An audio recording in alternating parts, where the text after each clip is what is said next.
Without further ado, I'm going to introduce you guys to the next speaker. Before I do that, we have RU certificates on the end table outside, so if you are an ASQ Long Island member, please pick it up. If you're not a member, we're always interested in membership. We have a very active chapter, ASQ Long Island. Please explore our website, but you pick up the RU certificates as you depart. So as I say, without further ado, I'm going to introduce you to Mr. Mark Underwood, Synchrony Information Systems. He's the Assistant VP in Strategic Initiatives. And I believe the title of your presentation, Mark, is The Quality Log Jam, Why Alerting for Cybersecurity is Awash with False Positives, Missing Data, and Inscrutable Dashboards. Thank you, Mark. Maybe we should take a minute and stand up while I get the stick put in here. I was about to fall asleep sitting in the back row.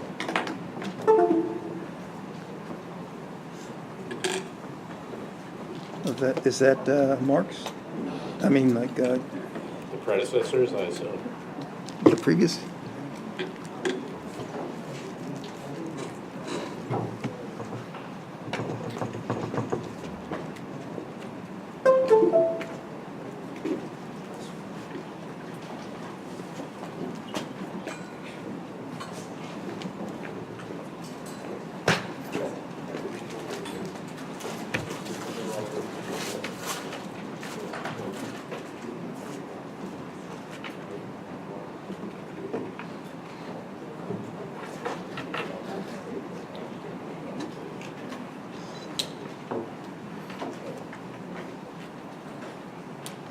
Nobody want to stand up? Okay.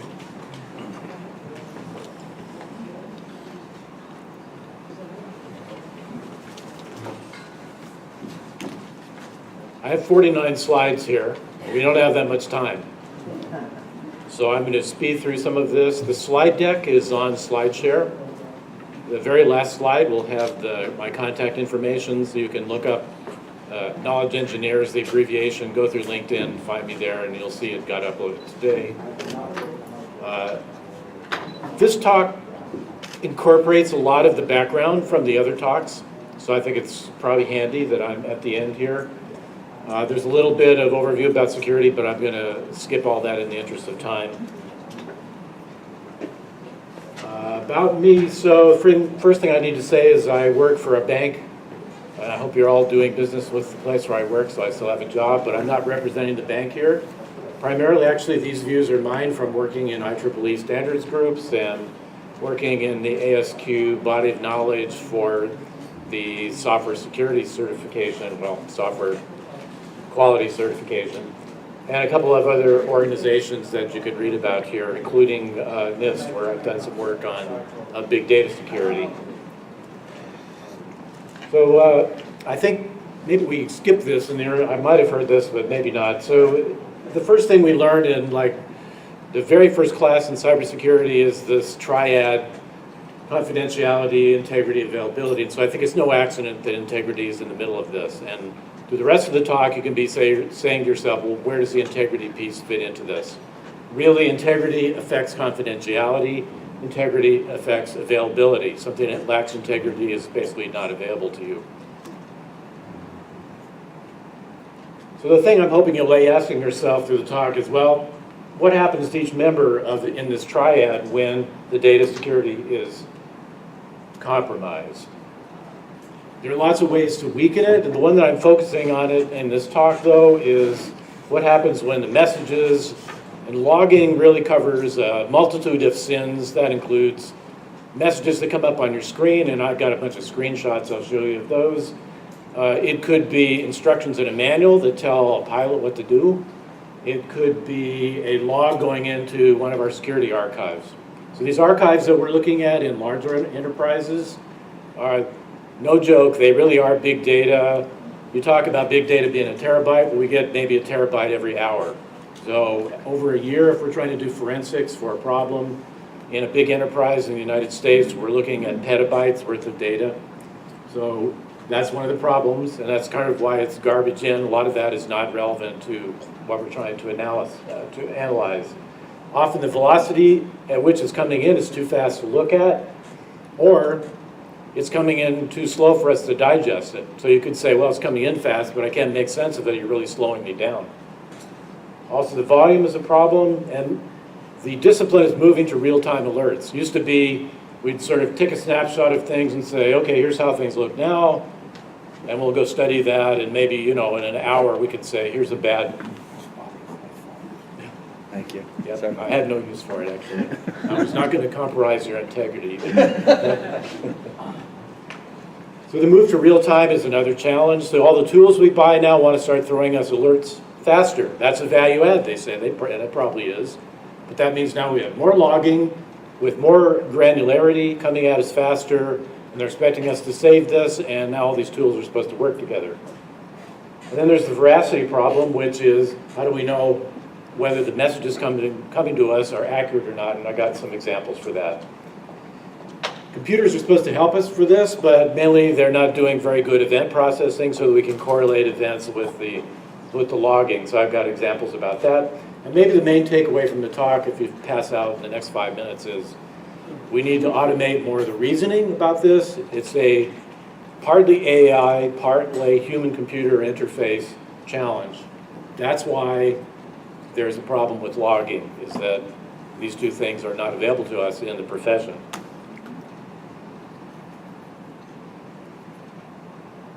So to start things out, I kind of wanted to get you engaged in this process. So what's your answer to this question? Yes.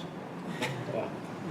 No, it's, which you want to pick, quality people or cryptologists? So we just heard the blockchain talk, so he's probably going to say cryptology. But I'm going to say, nope, you need quality people. Cryptology is very specialized, it's important, but we have a few people in the country and the world who specialize in this, and we use what they tell us to do.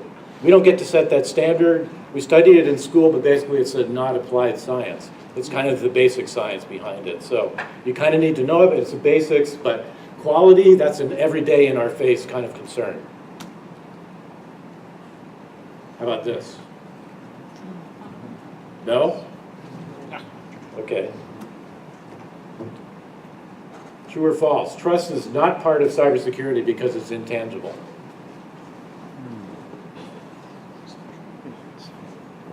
I'll give you my opinion. I say it is part of cybersecurity because trust is a key part of it. The main problem with the supply chain is who do we trust? Like this issue with Huawei right now, about Huawei as a manufacturer of telecom equipment. Poland's saying we're going to throw out all Huawei's equipment even though we've purchased it because we can't trust whether they put back doors in it. Well, the truth is they don't really have a good way to tell if the back doors are there. There may not be any, but they just don't trust them on principle because they don't trust the government behind it. How about this one? This is the subject of a lot of debates in the standards groups. I come down on the side that it is part of security. How about this one? Which analogy fits most attack scenarios? I don't know if you can see that. Chess or whack-a-mole? Yeah. Right. So, and the bot attacks have made this more prevalent because now you can do it at scale. If you're a bad guy, a bad actor can operate at scale and launch billions of attacks without basically any effort on their part, and often it's not traceable. How about this one? Biometrics like fingerprints have solved the authentication challenge. Well, this was in the news yesterday. Some researchers have stolen the fingerprints off the phone. Remember, the fingerprint is on you, but the computer's got to store an image of it. So if you can steal the image, you basically have compromised the system. Okay, this is a harder one.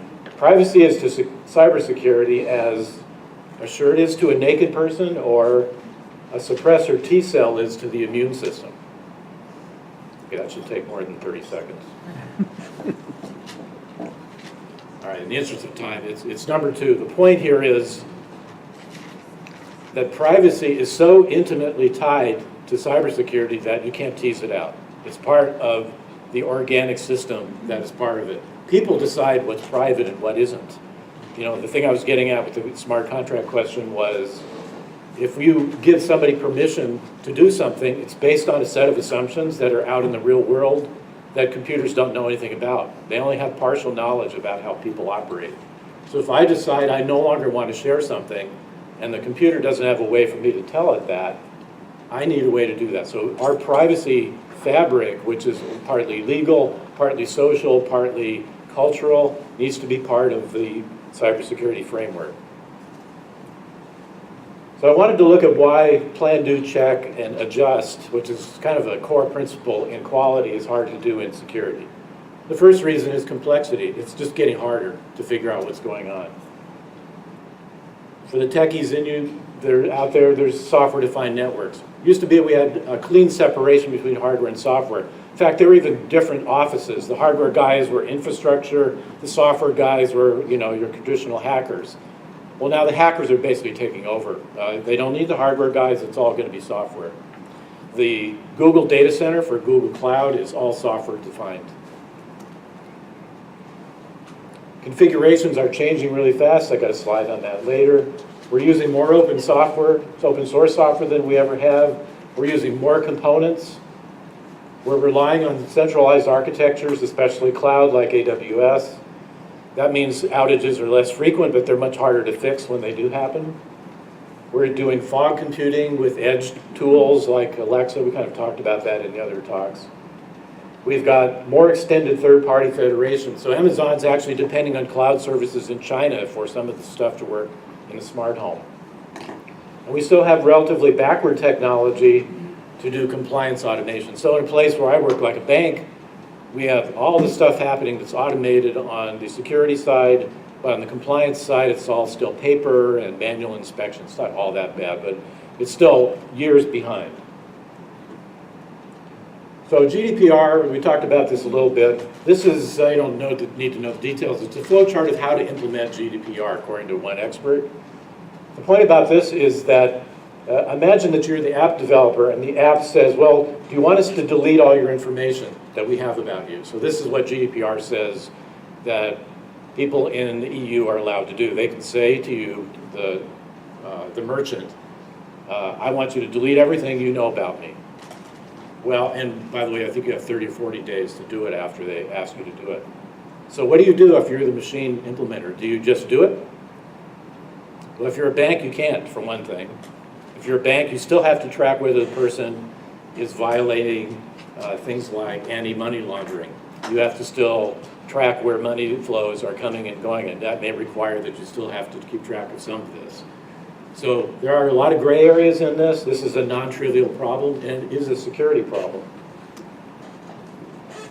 So the customer, if they say yes, if the app says, okay, should you just do it? Suppose you're the developer of this. Should you just do it? Just go ahead and delete everything? If you could, by the way, that's not an easy thing to do. So I would say probably not. Probably not. How do you know the person who just clicked a button and said okay really wanted you to do that? What if they said, oops, I didn't mean that? How do you establish a concurrence between the viewpoint of your software and that user interface and what the user understands? So I'm looking now at what the message integrity is. I'm not going to go over this slide because the previous speakers have done a pretty good job of giving you how attacks are managed. But one of the key things that happens here is messages can be attacked. So you can control what the message looks like. You can stop the messages from occurring. You can throw spurious messages out there with the good ones. So in other words, polluting these message streams is one of the key intrusion capabilities you can do. So this was done in the Ukraine to try to undo some of the factory automation over there during their conflict with the Russians. Recently there was an attack on some industrial control systems just in the last month using this method. So this is part of what I'm talking about with the logging problem.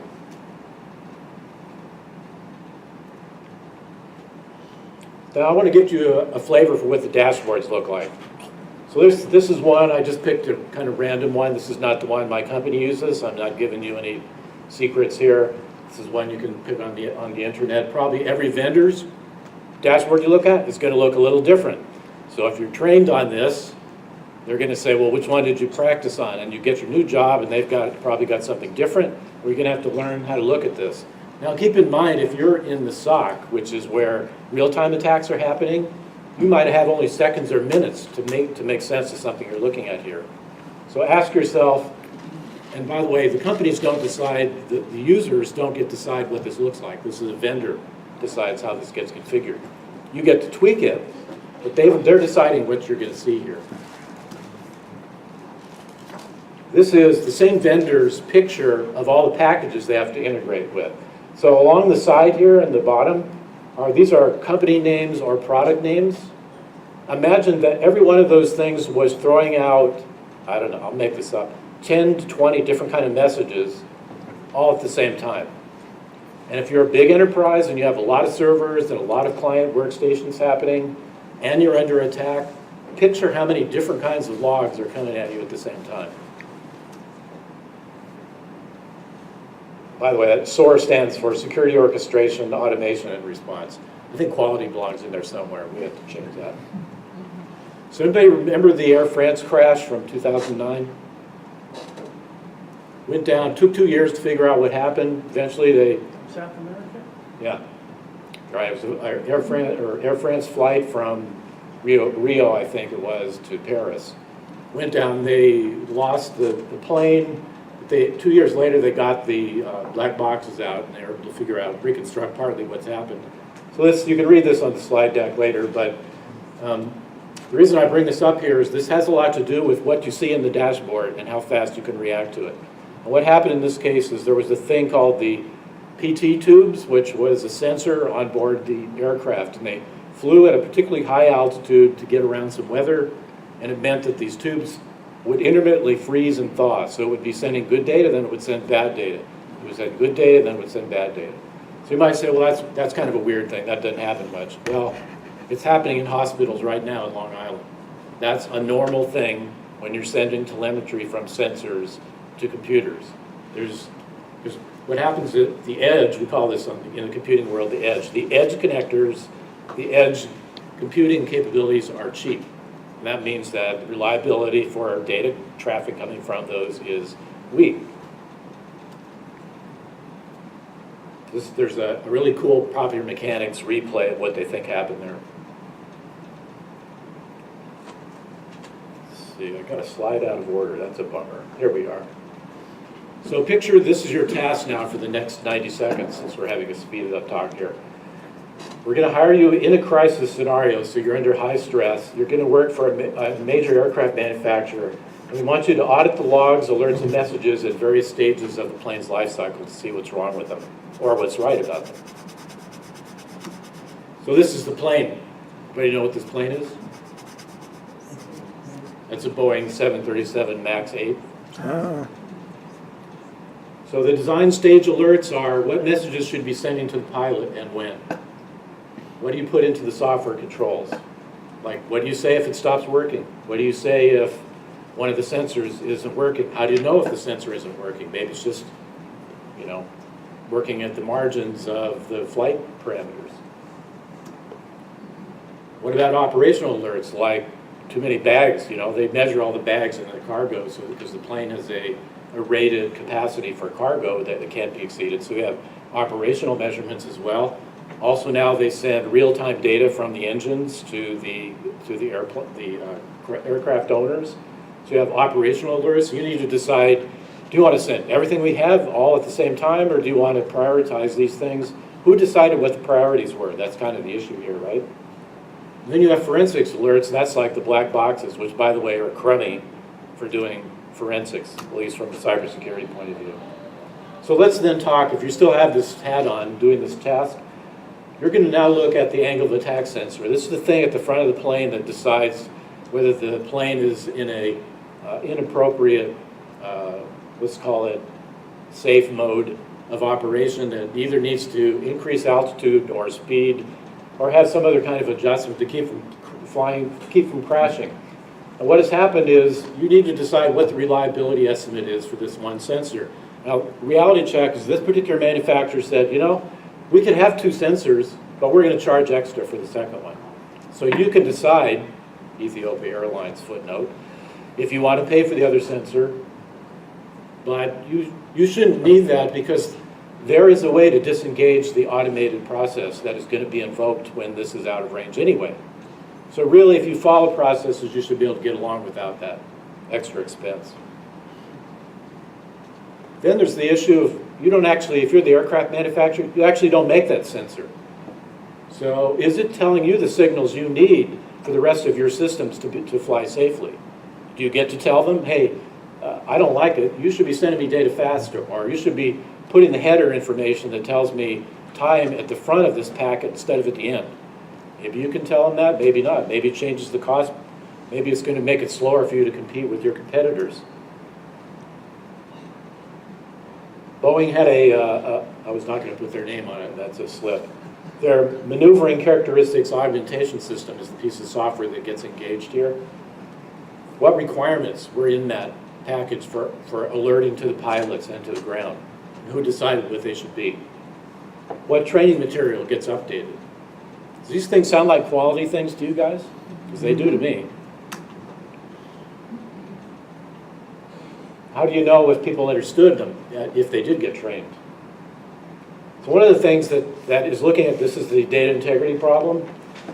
If we use statistics, and those of us in the quality world, we get trained in worrying about statistics, right? We understand normal distribution, and we understand, well, what's the standard deviation for this number? You know, what's the reliability? What's inter-rater reliability for things with human measurements, like in drug testing? But common public isn't. So if you use something like machine learning or AI to provide estimates, and you just put out a number and you don't provide any statistical context for that, that's a data integrity problem. And now it's increasingly widespread data integrity problem because everybody who wants to get ahead in their career wants to put machine learning on their resume. Anybody here? Maybe not. I am. So here's the challenge for system architects. Do they know when alerts should be issued? Do they know when a system should say, I don't know the answer to your question? When they should reach out for help with a person instead of trying to answer a question? When they should incorporate self-healing capabilities, like look at their own processes and say, you know, I'm running really slow, I think you should reboot me, or I think you should get another computer because I don't trust what I'm putting out right now. How many times do you see Windows tell you that? Yeah, no. They're thinking about it. It's in their research stages. And some of this is about reasoning under uncertainty. This is something we learn to do as adults. Kids don't understand this right away, but adults learn about reasoning under uncertainty. Everything you do involves, like even putting something on the table, like moving an object and putting it on the table. We know that some things are slippery and you have to be careful, right? So if the water container up there is filled to the brim and you're the first one who's going to pour, you know that's a high-risk operation, right? Now it's practically empty, so you can continue to read the slide while you're doing this right over your back. Well, we don't build software to do this generally. Yes, some people do, but it's too hard to just build the dashboards in the first place to figure out, well, what do we do if all these things are uncertain? What do you like make hyperlinks on all the numbers so somebody can click on them and go read what the math was behind it or what the working assumptions were? I mean, maybe the answer is yes, but we're not doing that.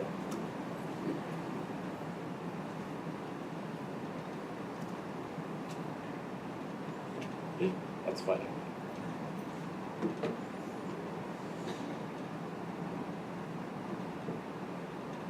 We have a computer stall. See, Windows knew I was complaining about it. So this is a screenshot from my TiVo. I don't know if anybody else have ever seen this off TiVo. So I pay for a 1 megabit up and download connection with Fios here, a couple miles from here. And I saw this and I go, no way, because I'm paying whatever it is, 120 bucks a month to get this. So I want to know, what do I do when I see this message? I don't want to just see the message. I want to know what's the workflow around this. Is something broken? What do you want me to do here? So this is what I see of as the adjust, and that's in the PDCA framework. What's the adjustment you want to make here? Is it playbook change? Playbook's a thing from the cybersecurity world. Is it an orchestration thing? Which tools should I use to fix it?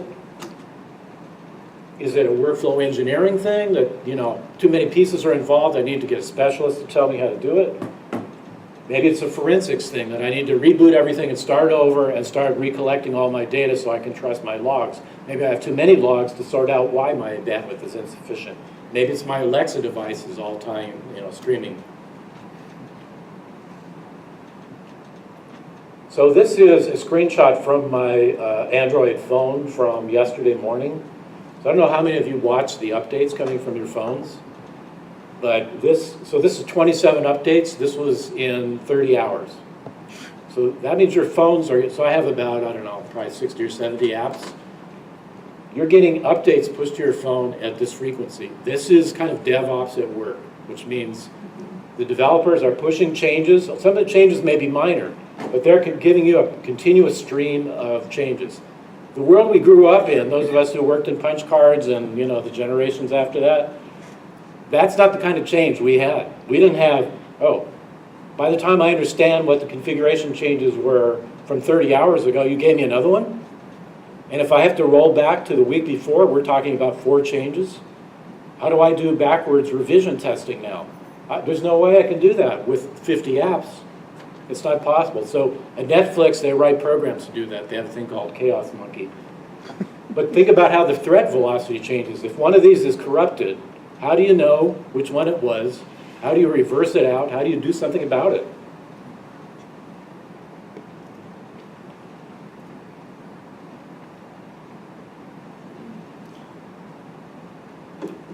So I want to talk, how much time do we have? I want to talk a little bit about patch management. So the other speakers gave you the, what do we call this? The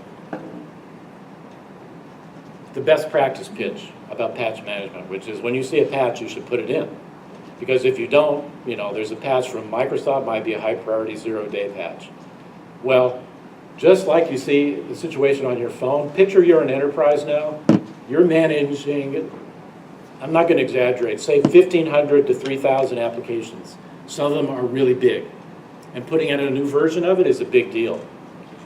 And for every component in your stack, you're not getting good and bad messages with 0 or 1. You're getting, well, this is kind of a problem if you're using this and that and it's under load. Or we're phasing out this version of PHP, but you could wait until this is upgraded in a future release. So you've got a whole range of things that are being told to you are patches, things going obsolete, things that might have vulnerabilities, things that can't be tested anymore. Some of them are places that went out of business, no longer being serviced at all, right? But maybe you have notice about that, maybe you don't. But that's your real reality. You don't have the luxury of just throwing in every patch that comes your way. You have to put in the patch and see what it broke. Because if you're in the business of making money, or if you're running a hospital or an iron lung machine, to go back to the 50s example, you don't have the luxury of saying, oh, sorry, the patch broke it, but you're saved from the 0-day.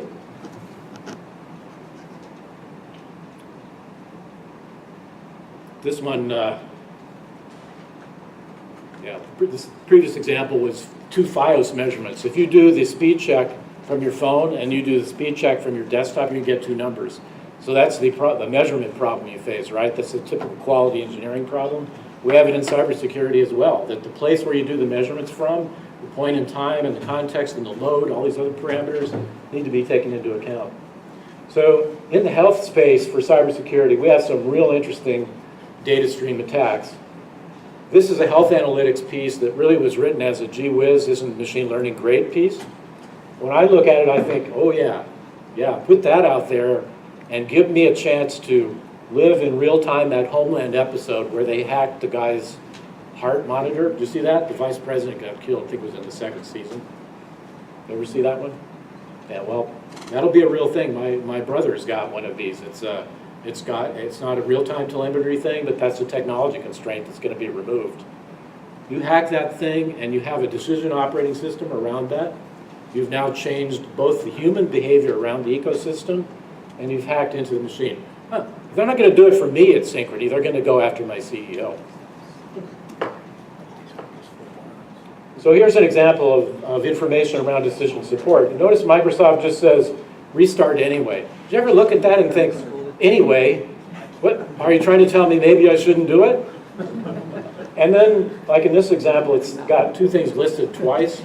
Now I happen to know why those are there, but you might look at that and think, gee, maybe something's broken, maybe I'm installing. Remember, if you reboot something, you may be putting in a piece of virus, right?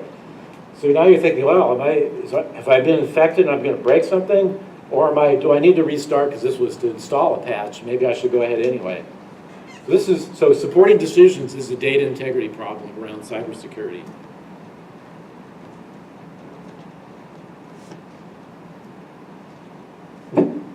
Right.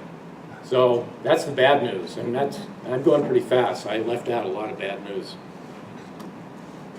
So some of the help around this gets kind of hairy. But I know the quality people are used to dealing in an area where we're not seen as leaders, we're seen as the followers, so we kind of have to sneak in and do our thing without making everybody mad at us, but kind of managing the situation. So I put this name on it, I don't think it's widely used, but domain-aware contextual knowledge. This is an example of an oil turbine performance monitoring system. It's a pretty good example for where you want to manage alerting and logging so the thing doesn't blow up, so that the wrong people aren't running the controls for it. The thing to notice here is you need to have a lot of data around you in order to have good integrity. You need analytical data so you know what the nominal profile is. You need some history about that. You want to keep gathering history. You want to understand access history. Like, did somebody who had admin controls, were they in it yesterday? You might need to know that.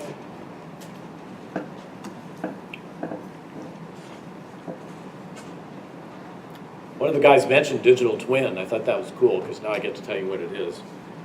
So one of the approaches being taken to this, and this is really driven by complexity as much as anything. Let me put up the explanation. So this is actually an official DoD test engineering recommendation for complex systems. Basically, you take a hairy system and you make a digital image of it. It's a hard thing to do. It takes a lot of effort to do it. But the reason to do it is you can't possibly test something as complicated as, say, the whole Amazon instance that went down, I think it was the year before last. Remember when the whole Virginia data center went down for half a day? Well, that was a complexity thing. They had never tested having the whole thing down before. That's probably what happened. There was the initial cause, but the more interesting thing to me was they didn't know how long it would take to bring it back up because they'd never done it. It was too complicated to try it. So digital twinning is a method of building a mirror image of a real system in a digital framework and then trying to do simulation testing against it. So you'll see in the slides if you're interested. There's a couple of references from a 2008 paper.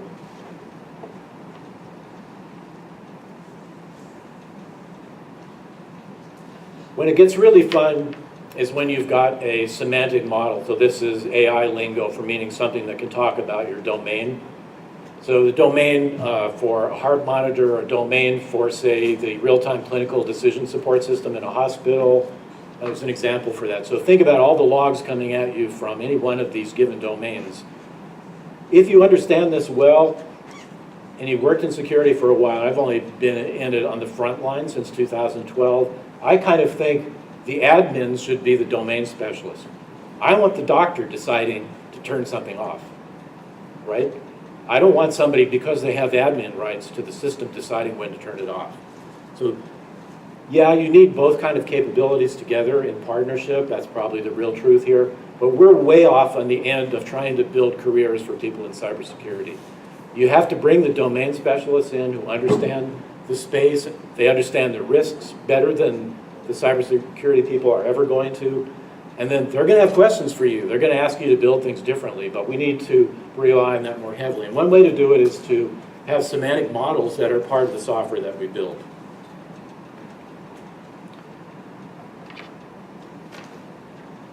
I managed to go backwards here.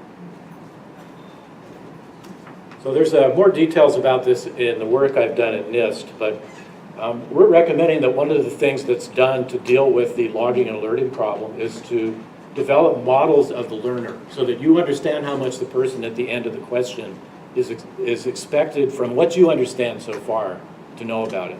So if there's a child, it's a toddler at the end of Alexa, Alexa should know that. That's important to know.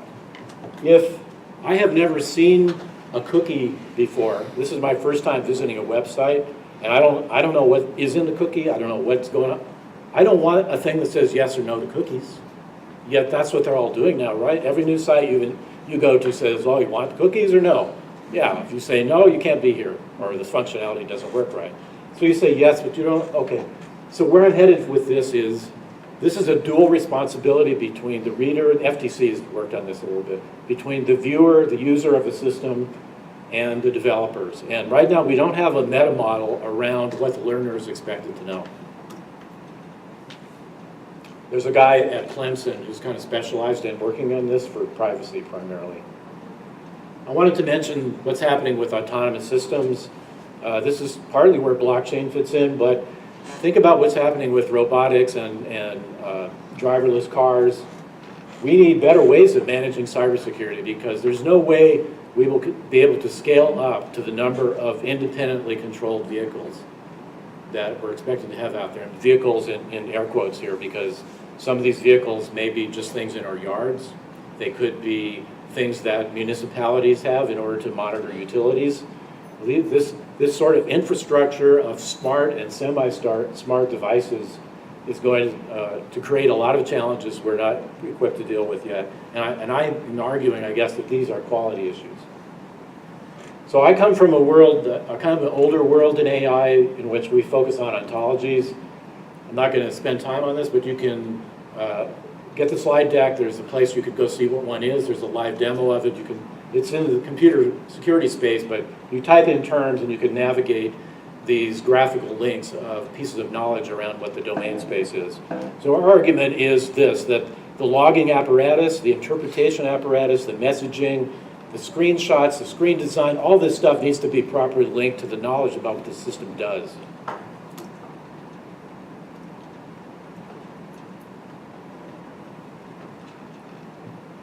So as you can see, this is a February announcement. This is a venture capital funded organization. They're getting money because they're able to increment model development with risk in an integrated way. And this is why more cybersecurity people should be looking at risk than should be looking at particular threats. I think the password issue is important. I wouldn't negate anything that was said earlier today. But if you get a job today working in an enterprise where, well, like the situation Mary was telling me about earlier today, your first question should be, what's my risk here? What's our major threat? And that's where you got to start. That may mean certain kinds of threat. It might mean insider threats, your main risk. Maybe it's none of the things we talked about. It's, the disgruntled employee who's got access to everything. Do whatever you want. He's going to carry the computer out the door.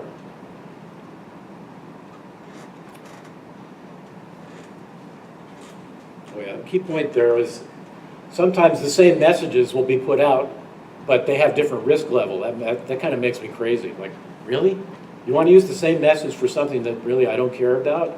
And here's the same message in another context you're saying, and this is something that would, bring our whole operation to a standstill. Really?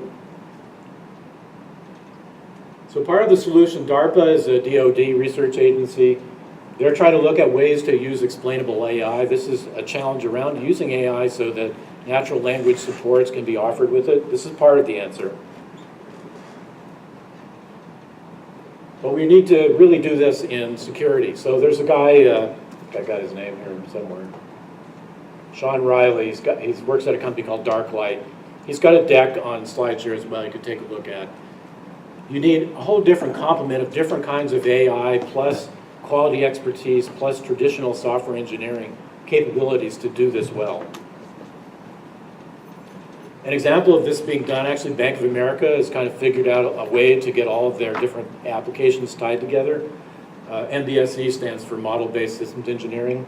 The reason this matters is that when they use an expression in one of their error messages, they know what that is tied to. They don't leave it to individual developers to decide what is going to be a high or a low alert. And if they say critical, that has to have some meaning that everybody in the company who uses this application can either look up or be trained on. I'm just about done, so bear with me, 2 more slides, I think. So think about this in banking, and this is really the money slide for the quality people. This is the Basel. Basel is a consortium of international banking authorities that try to set regulations across for worldwide monetary fund exchanges, monetary policy and governance. Well, if you look at the things in this list, completeness, timeliness, something else, right? Accuracy, these are quality dimensions. So the point here is cybersecurity logging and alerting and messages are about these dimensions. And when you really try to do the job that somebody like me is supposed to be doing in a finance organization, you're forced into quality issues, even if you don't think that's where you started out. You're going to end up in this place.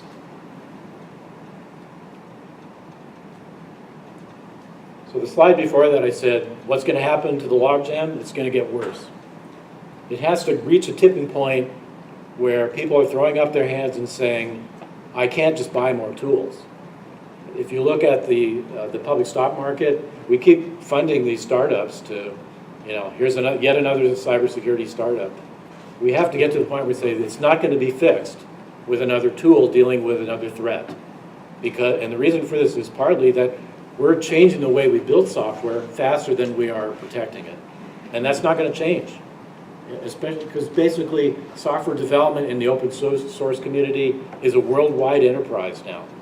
It's not like, oh, we can control all of our enterprise developers inside our shop, and we can tell them what to do. No, more than 2/3 of the code we're using is coming from somewhere else, and we don't control those people. And they may be producing better code than we could, by the way. So my ending thought here is that we're really more closely related to quality management than to AI. Because in the end, we end up in a place that's in a really awkward place, which is where quality is. It's right at the intersection of people and machines. And that's what the cybersecurity challenge is. We're not going to get in front of the whack-a-mole problem. They're always going to have a better way to get at us. Stealing fingerprints, insider threat, blackmailing my wife, stealing laptops that are unencrypted out of the cars of physicians. For every threat, there's going to be a breach. We can reduce the risk, we can reduce the incident, but it's not going to go to zero. The saying inside our company is we're breached already, we just don't know where it is. I hope that's wrong, but that's our working assumption. Alrighty, so this slide's got the contact information if you're interested in the deck. Happy to take questions. Unfortunately, I can't give quality people any jobs because I'm still selling this idea. Any questions for the speaker? Additional questions? Thank you.